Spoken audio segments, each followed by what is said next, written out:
Box3 came to Spa for a one-off Britcar weekend at one of the most iconic circuits in the world. But Spa didn't make it easy. Saturday started with rain, red flags and a qualifying session that ended with the car damaged after contact with the wall.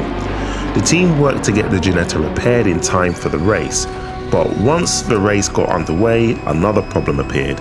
A hydraulic steering issue started to make the car harder and harder to drive. Nick kept going, fighting the car lap after lap, but by the final lap, the Ginetta had nothing left. It came to a stop at the bus stop chicane just before the start-finish line.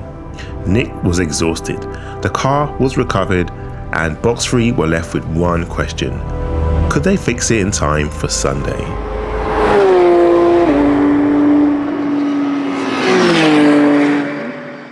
If you're serious about driver development, Box3 Motorsport can help you take the next step. We're also looking for a second driver to race for Ginetta GT4 alongside Nick. If that sounds like you, get in touch. Morning. Morning. How you feeling? Very tired. Yeah, how the wrists? Wrists are right. My bicep and whatever that is there. I'm woken up with my sore knee, but otherwise it's all good, mate. Look at it. It's not raining anymore. Well, hopefully we should have a dry day. Really humid. From early. And yeah, I'm excited. Hopefully the car's all fixed. Sounds like they've done an amazing job on the front end. So let's go and have a look at their magic in a minute. And yeah, try and wake up. Struggle today. Sunday morning starts with the same problem Saturday ended with. The car was back in the garage, the engineers were straight back to work, and the pressure was on to find out whether the Ginetta could be made race ready again. For Nick, the damage was not just mechanical. After fighting the steering for so long in race 1, his wrists were aching, his body was taking a beating, and now he had to get back into the same car and see if anything had improved. At this point, the goal was simple. Get through practice, understand where the car was going, understand what the car was doing, and work out whether Box3 had a realistic chance of making the final race of the weekend. But at the same time, it's absolutely fucking knackering. Yeah. So, I don't know, I think I'd rather go with it being unpredictable and just having to deal with it on the fly. You know, on the outside of you and you're expecting to turn and you don't turn and... Oh, that's pretty much, that's how that first incident. Right. Because I was pulling to the left because I couldn't turn to the right. The car was running, but running and being race ready are two different things. After the hydraulic issues on Saturday, the engineers were still chasing the problem, checking the steering systems, looking over the damage and trying to understand whether the car could survive another race around Spa. Practice and quali became less about outright pace and more about diagnosis. Was the car safe? Was the steering safe? Was the car responding properly? Could Nick trust it through the fast sections? Because at Spa, if you do not trust the car, you can't commit. And if you cannot commit, you shouldn't be out there.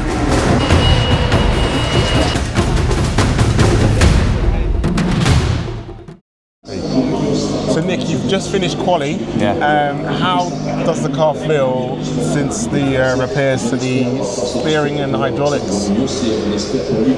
Not great. Sadly, same problem has come up. So whatever we fixed wasn't the problem.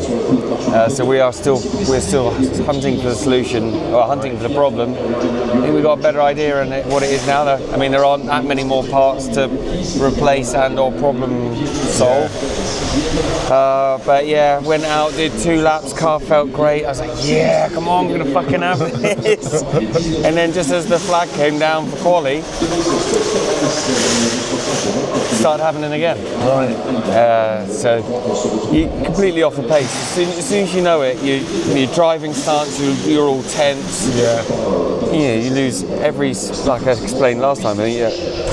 Every lap, every corner it happens is a few tenths, like 2-3 tenths a corner, at least.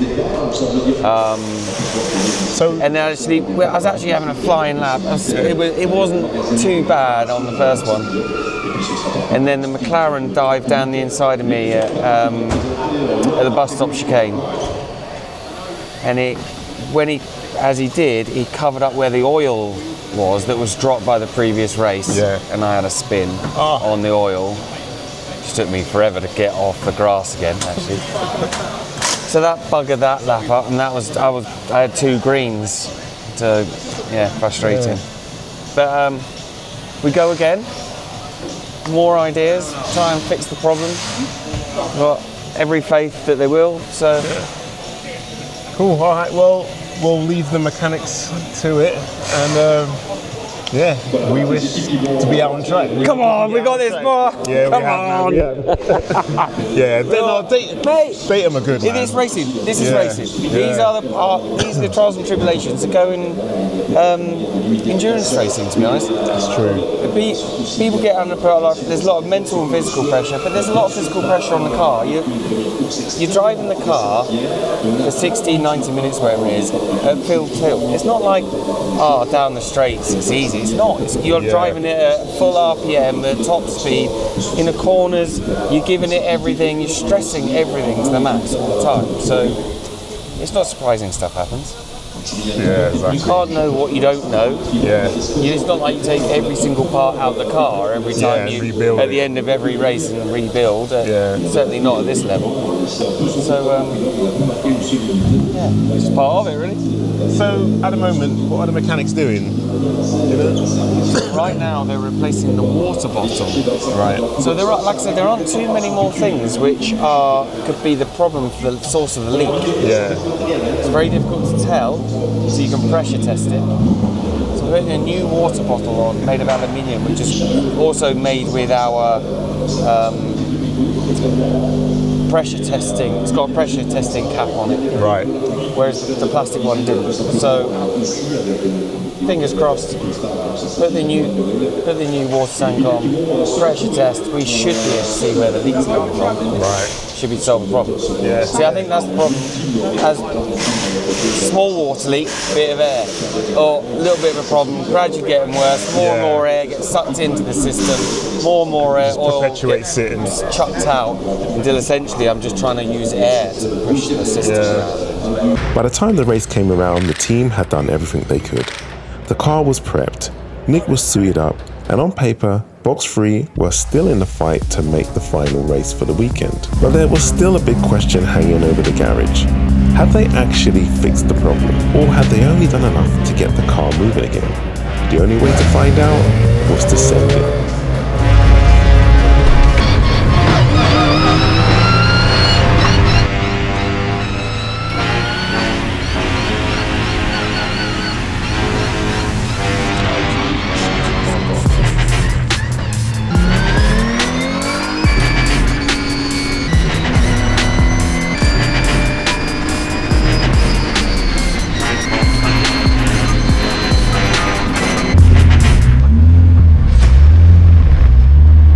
Nick took the car towards the grid, but almost immediately it became clear that something still wasn't right. But Ginetta might have been moving, but it was not behaving like a car you could race properly around Spa. And that is the point where experience matters. Because this is the difference between being brave and ignoring what the car is telling you. And on the way to the grid, Nick was told by the engineers the reality of the situation. Fluid absolutely everywhere. Power steering. Hey? You're not going to have any power steering. He's going to have to just come in on the out lap and in lap, isn't he? Yeah, come in on the green flag lap. Okay. Well, you can't race like that again. I can. It's up to you.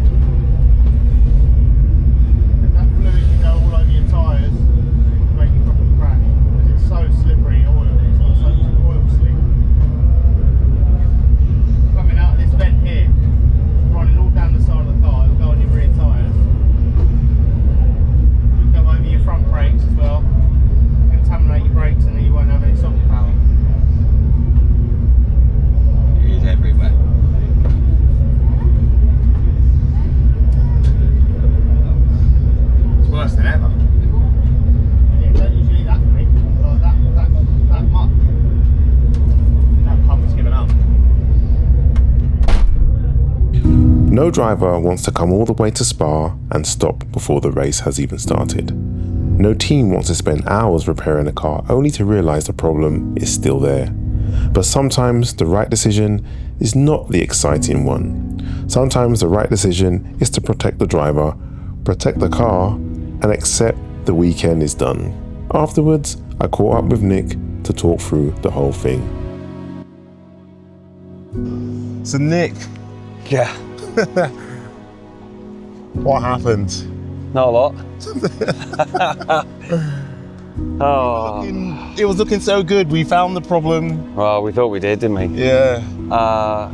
Yeah, it was.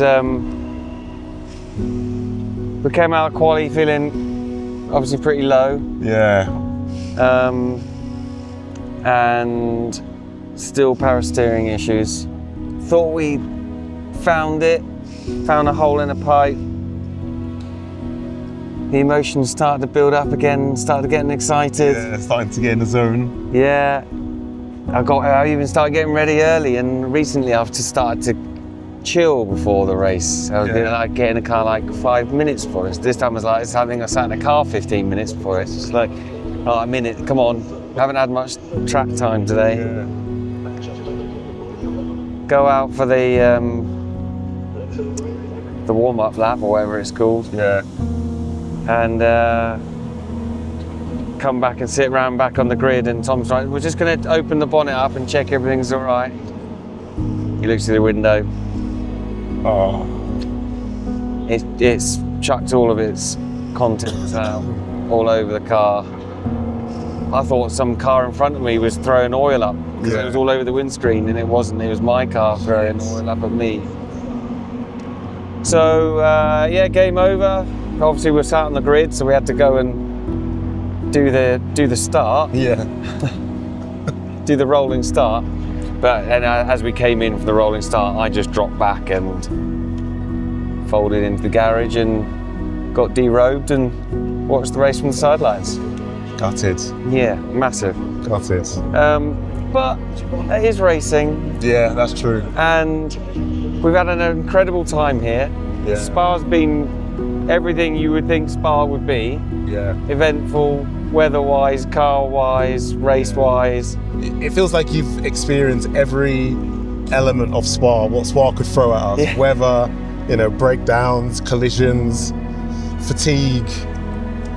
Like Spa delivered on all of those levels. Yeah, it really did. And as much as it's frustrating that we didn't get to race today, again, I've loved every second. All right, I would change it that we could have raced, but other than that, it's brilliant, and I can't wait to come back next year. I hope, fingers crossed, we get to come back next year, and next time maybe with a car that works. Yeah. I guess, like you said, it's racing. Some you win, some you break down, some you lose, and it's all part of the whole racing experience. Yeah. But yeah, Spa's been a brilliant experience. Like the team, Box3, we've all enjoyed it. Not the outcome that we wanted, but nevertheless, it's been an experience that we'll all remember. It has. The road trip out here was great. The team have worked hard, and by team I mean everybody, from every crew member and every team member has put their guts into this weekend, and it's been a lot of fun. Well, let's call it here. But before we go, guys, I want to introduce you to two members of the team. Max, Alex, come on, jump in, guys. Say hello. Yeah. Without these two, you wouldn't be seeing us. Yeah. So thanks a lot, Max. Thanks very much. Thanks for getting all that footage on track. Alex, thanks for being my chauffeur and bombing me around Belgium in that lovely Z4. Guys, well done. We'll see each other at the next race. Well done. And we'll catch you guys at the next race. Until then, take care. Don't forget to like and subscribe and support Box3 Motorsport. Peace.